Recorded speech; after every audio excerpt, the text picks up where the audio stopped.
Yes, it was a sore trial when my master sold off 2 brothers, a sister, and even a cousin of mine.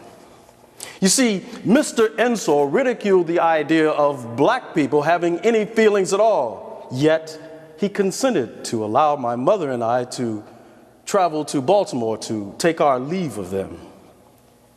We found our kin in a large prison on Pratt Street with 8 or 900 other slaves owned by 2 dealers named Slatter and Woolfolk, intended for the deep southern market. All the grief and anguish amongst them was beyond the power of description, and I shall never forget our final parting. Now, these separations made me sigh for freedom, and I resolved on making an attempt to escape. I made my first start, taking the North Star as my guide, having been told that Canada lay in that direction. However, on the 3rd day, I was overtaken by 2 slave catchers and their bloodhounds. I had a most desperate struggle with the dogs. You see, they tore my clothes to rags, tried to seize me about the throat, and bit me severely on the chest, the marks of which can be seen to this day. Upon my return, my master had me whipped and a yoke made for me to wear.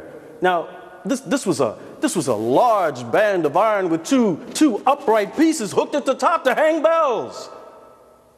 I wore this infernal apparatus day and night for 3 months, and Mr. Ensor warns that I shall wear it for life if I ever attempted to escape again.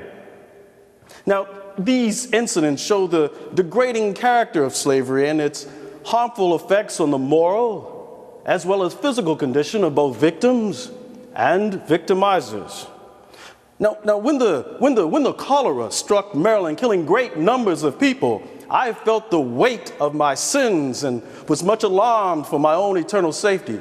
You see, I had heard of a Methodist camp meeting, and I went off late one night without permission. The reverend preached in a powerful manner, saying that if the Son has made us free, we shall be free indeed.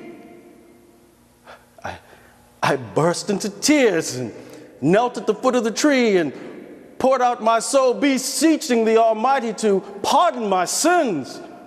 My heart was so filled with the love of God that the fear of the whip, and yes, even death, left me. I went home rejoicing, but soon met up with Mr. Ensor some way from the quarters. He ordered me to strip and tied me up in the barn with my hands stretched up over my head and my toes just barely touching the ground.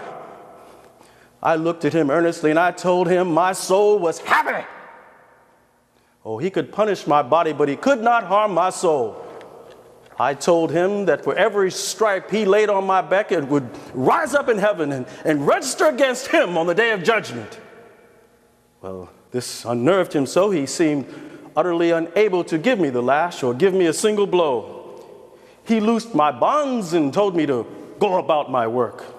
Yet, I never gave up on the idea of freedom, and that notion only increased after my conversion.